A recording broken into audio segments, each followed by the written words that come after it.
သင်ခန်းစာ9ကျမ်းမာရေးကောင်းကြောင်းပြောဆိုရှင်လူတွေဖျားနာတဲ့အခါသူတို့ဖျားနာကြောင်းကိုပဲအမြဲတမ်းလိုပြောတတ်ကြပါတယ်သူတို့ဖျားတဲ့အကြောင်းကိုပဲအချိန်ပြည့်သွေးနေလို့ထုတ်ပြောတာပါ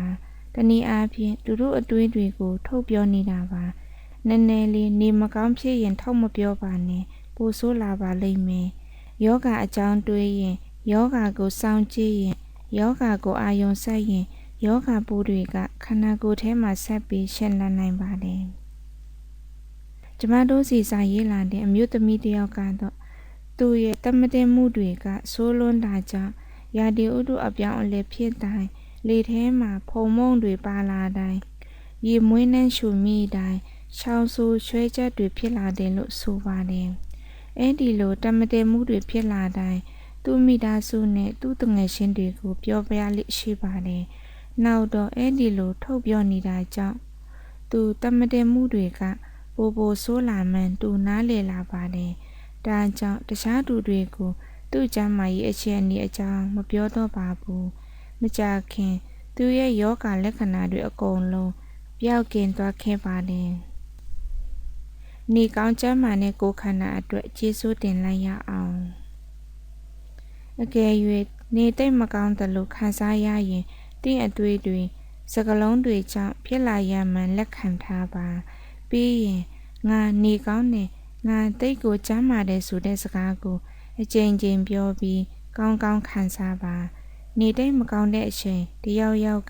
အခြေအနေမိလာခဲ့ရင်ကောင်းတဲ့အတွေးတွေတွေးဖို့တတိပေးတယ်လို့ယူဆပြီးကျေးဇူးတင်လိုက်ပါတင်လိုလားတဲ့အရာတွေနဲ့ပတ်သက်တဲ့စကားကိုပဲပြောပါပြန့်နှံ့နေတဲ့ယောဂပိုးအကြောင်းပင်ပန်းနာကျင်ကြိုက်ခဲမှုတွေအကြောင်းဒါမှမဟုတ်သင်ရဲ့ယောဂလက္ခဏာတွေဆေးချက်တွေအကြောင်းပြောတာကသင်မလို့ရှင်တဲ့အရာတွေအကြောင်းပြောတာနဲ့တူပါတယ်တင်မလို့ရှင်တဲ့ကိစ္စအကြောင်းပြောရင်အဲ့ဒီအရာတွေကိုသင်ဘဝထဲပို့ပြီးဖိတ်ခေါ်တယ်လို့ဖြစ်သွားပါတယ်သင်ကျမ်းမာရေးပြဿနာတွေကသင်လိုချင်တဲ့အရာတွေမဟုတ်ပါဘူးကျမ်းမာတာဘယ်လောက်ကောင်းကြောင်းပြောပါသင်မှာရှိတဲ့ခွန်အားအကြောင်းအဲ့ဒီခွန်အားနဲ့လုံးမဲ့အရာတွေအကြောင်းပြောပါတင်းခန္ဓာကိုသင်ကျမ်းမာရေးစတာတွေနဲ့ပတ်သက်ပြီးသင်ကျေးဇူးတင်ရတဲ့အရာတွေအကြောင်းပြောပါတင်လိုချင်တဲ့အရာတွေအကြောင်းပြောမှအဲ့ဒီအရာတွေကတင်ဘဝထဲရောက်လာမှာပါစကားပြောရင်းဖြစ်ဖြစ်စိတ်ထဲကဖြစ်ဖြစ်အကယ်၍များတာလို့အစရှိပြီးတင်လိုချင်တဲ့အရာတွေအကြောင်းပြောပါအကယ်၍များငါအသက်23ကလုံးခွန်အားရှိခဲ့ရင်ဒါမှမဟုတ်အကယ်၍များမနဲ့တိုင်းတက်ကြွအိယာထားနိုင်ရင်စသဖြင့်ပေါ်သူငယ်ချင်းတယောက်နဲ့စကားပြောရင်သူ့ကျမ်းမာရေးပြဿနာကိုသူညှိညူလာခဲ့ရင်အကယ်၍နေတာရာနှုံးပြည့်ကျမ်းမာနေရင်ဘယ်လိုဖြစ်မလဲတွေးကြည့်ဘယ်လိုခံစားရမလဲတွေးကြည့်လို့ပြောပြီးကူညီပါတင့်သူငယ်ချင်းလည်းအပြည့်အဝကျမ်းမာနိုင်ပါတယ်သူတို့သာအဲ့ဒီအကြောင်းတွေးပြီးခံစားနိုင်ရင်တကယ်ကိုအပြည့်အဝကျမ်းမာလာမှာပါဒါပေမဲ့စကားဝိုင်းကိုကောင်းတဲ့လမ်းကြောင်းစီမလဲနိုင်ရင်စကားဝိုင်းကနေခွင့်တောင်းပြီးလဲထွက်လာလိုက်ပါပြန်ထွက်လာတဲ့အချိန်တင့်သူငယ်ချင်းကျမ်းမာနေတဲ့ပုံရိပ်တွေကိုအားကောင်းနဲ့တွေးတော့ခံစားပြီးလှုပ်ရှားလိုက်ပါပြည့်စုံတဲ့ကျမ်းမာရေးအတွက် affirmation တကူရေးအားဖြည့်စကားများတင်လိုချင်တဲ့အရာကိုအကန့်အသတ်မရှိတွေးနိုင်ပြောနိုင်စွမ်းအပြည့်သင်မှရှိတာကြောင့်တင်ဘဝနဲ့ပတ်သက်ရင်ဘယ်အရာကိုမဆိုတင်ပြောင်းလဲနိုင်ပါတယ်ဒါကြောင့်ကျမ်းမာရေးအပါအဝင်ကောင်းတဲ့အရာမှန်သမျှကိုတင်ဘဝထဲဖိတ်ခေါ်နိုင်ပါတယ်အမြန်ဆုံးနဲ့အယိုးရှင်းဆုံးနည်းလမ်းကတော့ affirmation တကူရေးအားဖြည့်စကားတွေကိုအသုံးချတဲ့နည်းလမ်းပါ affirmation ဆိုတာကတော့သင်မတိစိတ်ထဲကယုံကြည်ချက်တစ်ခုအဖြစ်စိတ်ဝင်တဲ့အထိတင်းကိုတင်ထပ်တလဲပြောတဲ့စကားတွေဖြစ်ပါတယ်မတိစိတ်ကတင်းရဲ့ခန္ဓာကိုယ်နဲ့ကျမ်းမာရေးကဏ္ဍအားလုံးကိုထိန်းချုပ်ထားတာမမေ့ပါနဲ့ဒါကြောင့်ကျမ်းမာရေးနဲ့ပတ်သက်တဲ့ affirmation တစ်ခုကမတိစိတ်ရဲ့ယုံကြည်ချက်ဖြစ်လာတဲ့အခါတင်းဆဲတွေကိုယ်တွင်းအင်္ဂါတွေကိုကုစားဖို့ မတိစိတ်ကညွန်ကြားချက်ပေးလိုက်ပါတယ်သူ့ကိုယ်သူအစိုးမြင်စိတ်များပြီးစိတ်တိုက်ကြားတဲ့လူအဖြစ်ခံယူထားတဲ့အမျိုးသမီးတစ်ယောက်ရှိပါတယ်သူကကိုယ်အလေးချိန်များပြီးသူ့ခန္ဓာကိုယ်ကိုမုန်းပါတယ်ကောင်းတဲ့အခက်အတန့်တွေကြုံနေရရင်တောင်ဆိုးတဲ့အချိန်တွေတေချာပေါက်ရောက်လာမယ်လို့သူယုံကြည်ခဲ့ပါတယ်ဒါကြောင့်သူသားဖွားမိရဲ့ဆရာဝန်စီသွားပြတော့တည်င်းဆိုကြားလိုက်ရပါတယ်သူ့ဆဲတွေကတာမန်အရှိအနေမှာရှိမနေပဲတအိမ်ကင်ဆာရဖို့အတော်နီးစပ်နေကြောင်းတီးလိုက်ရတာပါအဲ့ဒီဆဲတွေကိုဖယ်ရှားဖို့အရေးပေါ်ခွဲစိတ်ရမယ်လို့ဆရာဝန်ကပြောပါတယ်အဲ့ဒီအချိန်မှာသူ့ဘဝသူထိန်းချုပ်ဖို့ဆုံးဖြတ်လိုက်ပါတယ်ဆက်လက်ဖြတ်ပြီးကိုယ်ကာယကြံ့ခိုင်ဖို့ဝိတ်ကြဖို့လေ့ကျင့်ခံလုပ်ပါတယ်ဒါအပြင်နေနေညံ့ညံ့သူ့ကိုယ်သူငါကျမ်းမာတယ်လို့ခံစားရတယ်ဆိုတဲ့စကားကိုပြောပါတယ်နှစ်ရက်လောက်အဲ့ဒီလိုပြောပြီးတဲ့နောက်သူ့စကားကိုတကယ်ယုံကြည်လာပါတယ်အဲ့ဒီအချိန်ကစပြီးသူအဆင်ပြေမယ်ဆိုတာကိုသေချာပေါက်သိနေခဲ့ပါတယ်ခွဲစိတ်ခံဝင်တဲ့နေ့မှာစမ်းကြဖြစ်ရတဲ့ခုဖြစ်သွားပါတယ်တန်ဖြစ်နေတဲ့ဆဲတွေကတာမန်အရှိအနီးပြန်ရောက်နေတဲ့အပြင်ကင်ဆာလက္ခဏာတွေလည်းမရှိတော့တာကိုဆေးစစ်ချက်အသစ်မှတွေ့ရှိခဲ့ပါတယ်အရင်ကနှစ်ကြိမ်တက်ခွဲစစ်ဆေးခဲ့တဲ့ရလဒ်တွေနဲ့ဒီရလဒ်ကတခြားစီဖြစ်နေခဲ့တာပါဆရာဝန်သက်တမ်းနှစ်ပေါင်း45နှစ်မှာဒီလိုအဖြစ်မျိုးတစ်ခါမှမမြင်ဘူးကြောင်းသူ့ဆရာဝန်ကပြောပါတယ်အမျိုးသမီးရဲ့ဆဲတွေကသူတို့ဘာသာကုစားသွားတယ်လို့ပဲတဲ့တကယ်လေအဲ့ဒီလိုပဲသူတို့ဘာသာကုစားသွားတာပါသူရဲ့ငါကျမ်းမာတယ်လို့ခံစားရတယ်ဆိုတဲ့စကားကသူ့ခန္ဓာကိုယ်ကိုကုစားဖို့ညွှန်ကြားခဲ့ပါတယ်ကျမတို့ရဲ့ကျမ်းမာတဲ့ဆဲတွေအတွက်ကျေးဇူးတင်လိုက်ရအောင်ငါကဆိုတဲ့စကားရဲ့အစွမ်းငါကကျမ်းမာတယ်ဆိုတဲ့ရိုးရိုးရှင်းရှင်း affirmation တစ်ခုမှအစွမ်းထက်လျှို့ဝှက်ချက်ကတော့ငါကဆိုတဲ့စကားလုံးနှလုံးပါပဲငါကဆိုတဲ့စကားနဲ့အစားပြုမယ်ဆိုရင်တကယ်ဖြစ်နေတယ်လို့ကြေညာရာရောက်တာကြောင့်နောက်ဆက်တွဲပါလာတဲ့စကားလုံးတွေကတိတ်ကိုစွမ်းအားကောင်းသွားပါတယ်သင်ကအဲ့ဒီစကားကိုပိုင်နိုင်ပြောနေတာပါဒါကြောင့်ငါပင်ပန်းနေပြီဒါမှမဟုတ်ငါကနေမကောင်းဘူးဒါမှမဟုတ်ငါကနာကျင်နေတယ်ဒါမှမဟုတ်ငါကဝိတ်တက်နေပြီဒါမှမဟုတ်ငါကအသက်ကြီးနေပြီဆိုတဲ့စကားတွေပြောတဲ့အခါမိခွက်ဆောင်နှက်ကတင်းဆန္ဒအတိုင်းဖြည့်ဆည်းပေးပါတော့တယ်ဒါကြောင့်အစွမ်းထက်တဲ့ငါကဆိုတဲ့စကားလုံးတွေကိုသင်အကျိုးအတွက်အသုံးချရင်မကောင်းဘူးလားငါပြောနေတယ်တို့ငါကျမ်းမာနေတယ်တို့ငါကတမ်းမာတယ်တို့ငါကနှုပြိုတယ်တို့နေ့တိုင်းငါကခွန်အားအပြည့်ပဲတို့လို့စကားတွေပြောပါတမ်မစတာကီစစ်စတန်စာအုပ်ထဲမှာစာရေးသူရှာဟန်နဲ့ပြောထားတာရှိပါတယ်လူတယောက်လိုချင်တဲ့အရာတွေအလုံးပါဝင်ပြီးအရာအလုံးကိုတဟဆာတာဖြစ်စေတဲ့ affirmation တစ်ခုရှိပါတယ်တဲ့သူကဘာကြောင့်လဲဆိုတော့ဒီ affirmation ကအမှန်တရား the truth နဲ့အဝင်ခွင့်ကြဖြစ်လို့ပါအမှန်တရားရှိနေရင်ဘယ်လိုမှားယွင်းလွဲချော်မှုမျိုးမှမရှိနိုင်ပါဘူးလို့ဖြည့်ပြောပါတယ်အဲ့ဒီ affirmation ကတော့ငါကပြေးဝတယ်ပြည့်စုံတယ်တမ်းမာတယ်အစွမ်းထက်တယ်မေတ္တာရှိတယ်တဟဇာတာဖြစ်ပြီးပျော်ရွှင်တယ်ဆိုတာပါပဲဒီ affirmation ကိုနေ့တိုင်းသုံးကြည့်ပါငါကပြေးဝတယ်ပြည့်စုံတယ်တမ်းမာတယ်အစွမ်းထက်တယ်မေတ္တာပြေးဝတယ်တဟဇာတာဖြစ်ပြီးပျော်ရွှင်တယ် affirmation တွေရဲ့ထိရောက်မှုကအဲ့ဒီစကားတွေကိုသင်ယုံကြည်တဲ့ပမာဏအပေါ်မူတည်ပါတယ်ယုံကြည်မှုမရှိရင် affirmation တွေကလည်းစွမ်းအားမဲ့တဲ့တာမန်စကားလုံးတွေဖြစ်နေမှာပါယုံကြည်ဖို့ခက်နေရင် affirmation တွေကိုထပ်တလဲလဲပြောခြင်းအပြင်ယုံကြည်မှုတည်ဆောက်နိုင်ပါတယ်သင်ပြောနေတဲ့အရာကဘာပဲဖြစ်ပါစေ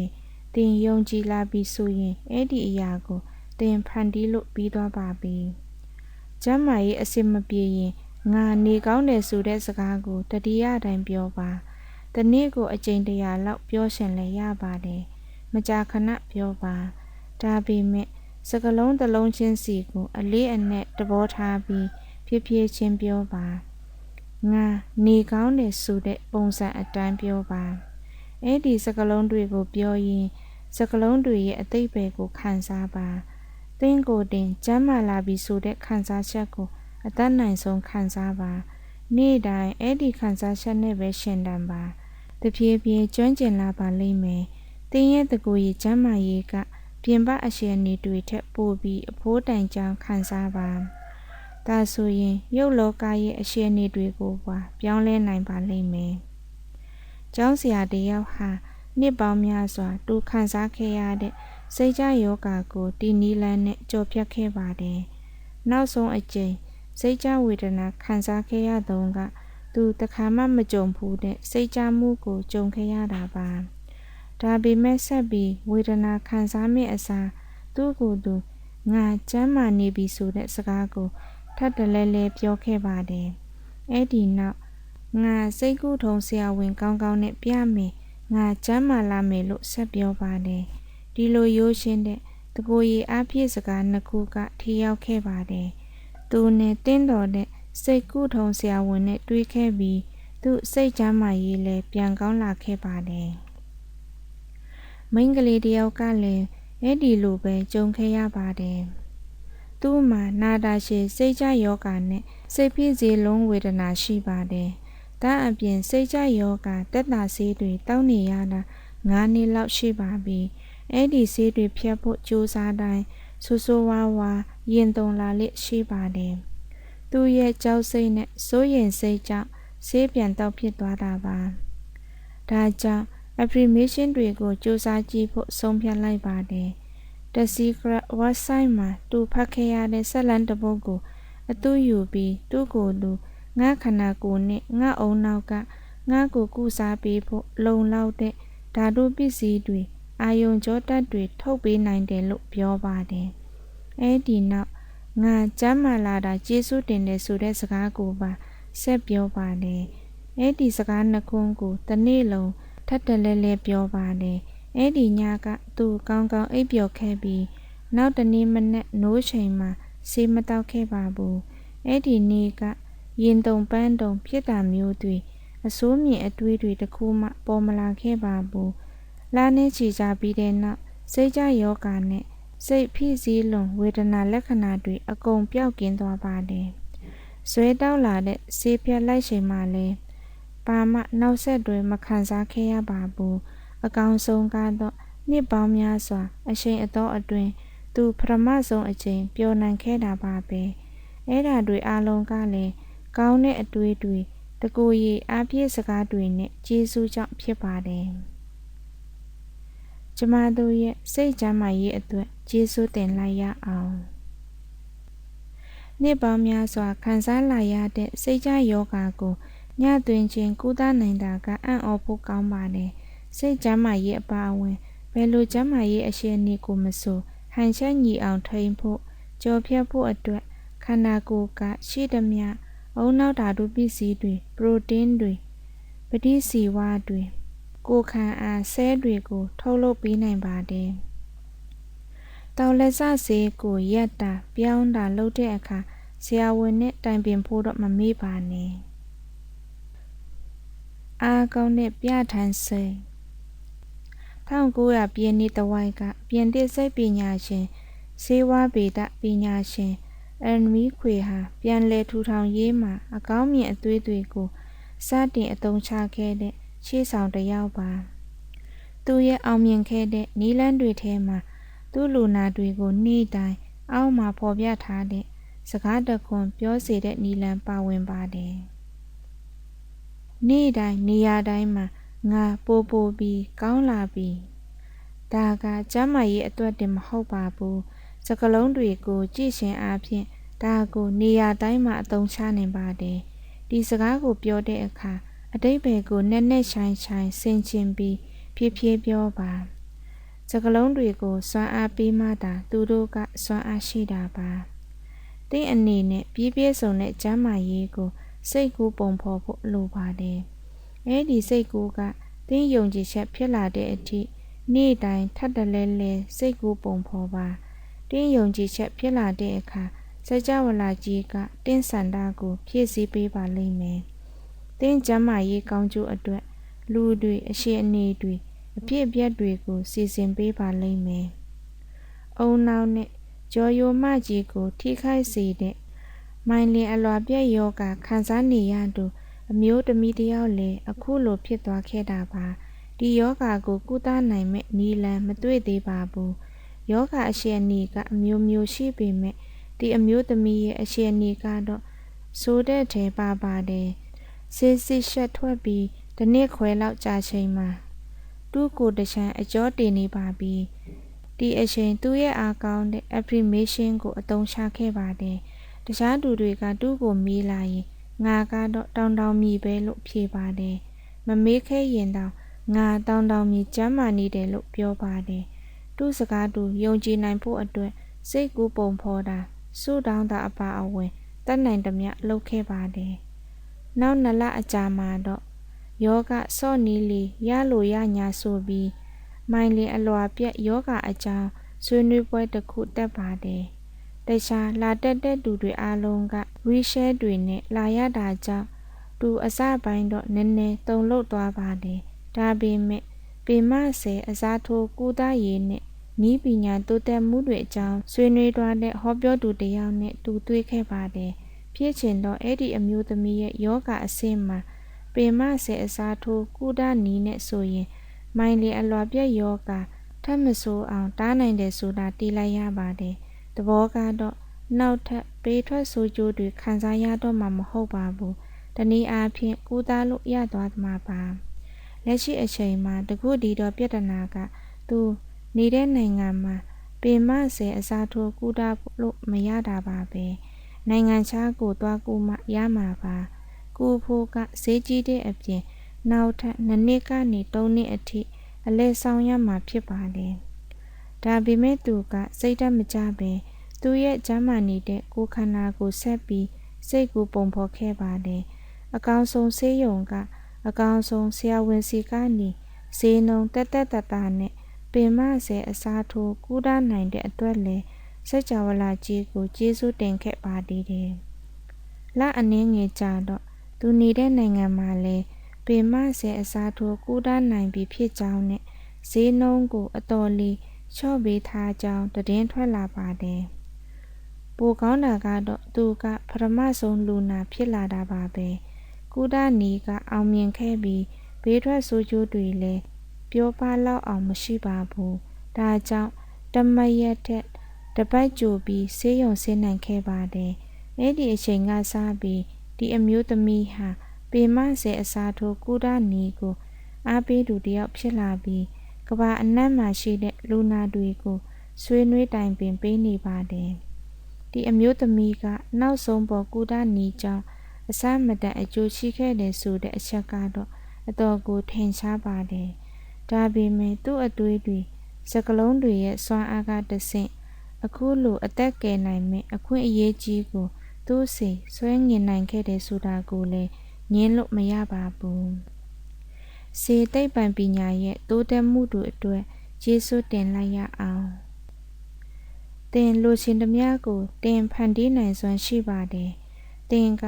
လူတယောက်ဆိုတာထက်ပိုပါတယ်။သင်ကအဆုံးအစားမဲ့တဲ့ဖြစ်တည်မှုတစ်ခုပါ။သင်ကကျမ်းမာသူတယောက်ပါ။သင်အခုလည်းအပြည့်အဝကျမ်းမာနိုင်ပါတယ်။ကျမ်းမာရေးကတင့်ဆဲတစ်ခုချင်းစီကိုအဆက်မပြတ်ဆေးဝင်နေတဲ့အတွက်တင်ကိုယ်တိုင်ဖန်တီးဖို့တောင်မလိုပါဘူး။အခုအချိန်တင်းကိုနာမကျန်းဖြစ်အောင်လုပ်နေတဲ့အပြုအမူအပြောအဆိုအတွေးအခေါ်တွေကိုရပ်လိုက်ဖို့ပဲလိုပါတယ်။ဘယ်လိုအရှင်နေမျိုးမှဖြစ်ဖြစ်နာဖျားမှုအကြောင်းကိုမတွေးပဲဘယ်လိုအရှင်နေမျိုးမှမဆိုကျမ်းမာရေးနဲ့ပတ်သက်တဲ့အတွေးတွေကိုပဲအာယုံစိုက်ရပါမယ်။ဒီသင်ခန်းစာဏိဂုံအနေနဲ့ကျမတဘောအကြဆုံးအသုံးဖြစ်ဆုံး affirmation တွေကိုပြောပြချင်ပါတယ်။အဲ့ဒီထဲကအခု20လောက်ရွေးပြီးနေ့တိုင်းပြောကြည့်ပါ ကျမ်းမာရေးပြဿနာတစ်ခုခုရင်ဆိုင်နေရရင်အဲ့ဒီစကားတွေအလုံးကိုနေ့တိုင်းပြောပါကျမကတော့အဲ့ဒီလိုလုပ်ပါတယ်တင်းနဲ့တင်းတော်ပြီးတင်းလို့ရှင်တဲ့ကျမ်းမာရေးကိုရလာစေနဲ့ affirmation တွေကိုလည်းရွေးချယ်နိုင်ပါတယ်ကျမသဘောအကျဆုံး affirmation များအားလုံးအဆင်ပြေတယ်ငါအဆင်ပြေတယ်ငါခန္ဓာကိုယ်အဆင်ပြေတယ်ကျမ်းမာရေးအဆင်ပြေတယ်အခုကျမ်းမာနေပြီငါကကျမ်းမာတဲ့တူပဲငါကကျမ်းမာတယ်ငါကပြေးဝတယ်ပြေးစုံတယ်တမ်းမာတယ်အစွမ်းထက်တယ်မေတ္တာပြေးဝတယ်တဟစာတာဖြစ်ပြီးပျော်ရွှင်တယ်ငါခန္ဓာကိုယ်ရဲ့ကျမ်းမာရေးကိုကျေးဇူးတင်တယ်ငါကကြစ်လက်တမ်းမာတယ်ငါမှာခွန်အားအပြည့်ရှိတယ်ငါမှာကြံ့ခိုင်မှုအပြည့်ရှိတယ်ငါကနွားလားကြီးတစ်ကောင်လိုတမ်းမာတယ်ငါကကျမ်းမာဖြက်လက်ကြံ့ခိုင်တယ်ငါခန္ဓာကိုယ်ကအကျိုးအစားကျတယ်ငါတန်ဆွမ်းကျမ်းမာတယ်ငါကျမ်းမာရေးတိတ်ကောင်းတယ်ငါကကျမ်းမာရေးကောင်းခြင်းရဲ့ပြရုပ်ပဲငါခန္ဓာကိုယ်ကဟာကွက်မရှိမြားသားတယ်ဟာကွက်မရှိကျမ်းမာတယ်ငါကအကောင်းမြင်တဲ့အတွက်ငါကျမ်းမာတယ်